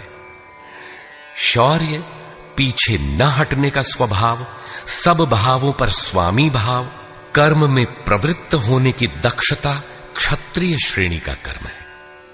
इंद्रियों का संरक्षण, आत्मिक संपत्ति का संवर्धन इत्यादि वैश्य श्रेणी के कर्म है, और परिचर्या शूद्र श्रेणी का कर्म है। शूद्र का अर्थ है अल्पज्ञ। अल्पज्ञ साधक जो नियत कर्म चिंतन में 2 घंटे बैठकर 10 मिनट भी अपने पक्ष में नहीं पाता। शरीर अवश्य बैठा है, लेकिन जिस मन को टिकना चाहिए वह तो हवा से बातें कर रहा है। ऐसे साधक का कल्याण कैसे हो? उसे अपने से उन्नत अवस्था वालों की अथवा सद्गुरु की सेवा करनी चाहिए। शनैः शनैः उसमें भी संस्कारों का सृजन होगा, वह गति पकड़ लेगा। अतः इस अल्पज्ञ का कर्म सेवा से ही प्रारंभ होगा। कर्म एक ही है, नियत कर्म, चिंतन। उसके कर्ता की 4 श्रेणियां अति उत्तम, उत्तम, मध्यम और निकृष्ट ही ब्राह्मण, क्षत्रिय, वैश्य और शूद्र हैं। मनुष्य को नहीं बल्कि गुणों के माध्यम से कर्म को 4 भागों में बांटा गया। गीतोक्त वर्ण इतने में ही है। तत्व को स्पष्ट करते हुए उन्होंने कहा कि अर्जुन, उस परम सिद्धि की विधि बताऊंगा जो ज्ञान की परानिष्ठा है। विवेक, वैराग्य, शम, दम, धारावाही चिंतन और ध्यान की प्रवृत्ति इत्यादि ब्रह्म में प्रवेश दिला देने वाली सारी योग्यताएं जब परिपक्व हो जाती हैं और काम, क्रोध, मोह, राग, द्वेषादि प्रकृति में घसीट कर रखने वाली प्रवृत्तियां जब पूर्णतः शांत हो जाती हैं, उस समय वह व्यक्ति ब्रह्म को जानने योग्य होता है। उसी योग्यता का नाम पराभक्ति है। पराभक्ति के द्वारा ही वह तत्व को जानता है। तत्व है क्या? तो बताया, मैं जो हूं, जिन विभूतियों से युक्त हूं, उसको जानता है। अर्थात परमात्मा जो है अव्यक्त, शाश्वत, अपरिवर्तनशील, जिन अलौकिक गुण धर्मों वाला है, उसे जानता है और जानकर वह तत्क्षण मुझ में स्थित हो जाता है। अतः तत्व है परम तत्व, न कि 5 या 25 तत्व। प्राप्ति के साथ आत्मा उसी स्वरूप में स्थित हो जाता है, उन्हीं गुण धर्मों से युक्त हो जाता है। ईश्वर का निवास बताते हुए योगेश्वर श्री कृष्ण ने कहा, अर्जुन, वह ईश्वर संपूर्ण भूतों के हृदय देश में निवास करता है, किंतु माया रूपी यंत्र में आरूढ़ होकर लोग भटक रहे हैं, इसलिए नहीं जानते। अतः अर्जुन, तू हृदय में स्थित उस ईश्वर की शरण जा। इससे भी गोपनीय एक रहस्य और है कि संपूर्ण धर्मों की चिंता छोड़कर तू मेरी शरण में आ, तू मुझे प्राप्त होगा। यह रहस्य अनाधिकारी से नहीं कहना चाहिए, जो भक्त नहीं है उससे नहीं कहना चाहिए, लेकिन जो भक्त है उससे अवश्य कहना चाहिए। उससे दुराव रखें तो उसका कल्याण कैसे होगा? अंत में योगेश्वर श्री कृष्ण ने पूछा, अर्जुन, मैंने जो कुछ कहा उसे तूने भली प्रकार सुना, समझा, तुम्हारा मोह नष्ट हुआ कि नहीं? अर्जुन ने कहा, भगवान, मेरा मोह नष्ट हो गया है। मैं अपनी स्मृति को प्राप्त हो गया हूं। आप जो कुछ कहते हैं वही सत्य है और अब मैं वही करूंगा। संजय, जिसने इन दोनों के संवाद को भली प्रकार सुना है, अपना निर्णय देता है कि श्री कृष्ण महायोगेश्वर और अर्जुन एक महात्मा है। उनका संवाद बारंबार स्मरण कर वह हर्षित हो रहा है, अतः इसका स्मरण करते रहना चाहिए। उन हरि के रूप को याद करके भी वह बारंबार हर्षित होता है, अतः बारंबार स्वरूप का स्मरण करते रहना चाहिए। ध्यान करते रहना चाहिए। जहां योगेश्वर श्री कृष्ण हैं और जहां महात्मा अर्जुन हैं, वहीं श्री है। विजय, विभूति और ध्रुव नीति भी वही है। सृष्टि की नीतियां आज हैं तो कल बदलेंगी। ध्रुव तो एकमात्र परमात्मा है। उसमें प्रवेश दिलाने वाली नीति ध्रुव नीति भी वही है। यदि श्री कृष्ण और अर्जुन को द्वापर कालीन व्यक्ति विशेष मान लिया जाए, तब तो आज न अर्जुन है और न श्री कृष्ण। आपको न विजय मिलनी चाहिए और न विभूति, तब तो गीता आपके लिए व्यर्थ है। लेकिन नहीं, श्री कृष्ण एक योगी थे। अनुराग से पूरित हृदय वाला महात्मा ही अर्जुन है। ये सदैव रहते हैं और रहेंगे। श्री कृष्ण ने अपना परिचय देते हुए कहा कि मैं हूं तो अव्यक्त, लेकिन जिस भाव को प्राप्त हूं वह ईश्वर सबके हृदय देश में निवास करता है। वह सदैव है और रहेगा। सबको उसकी शरण जाना है।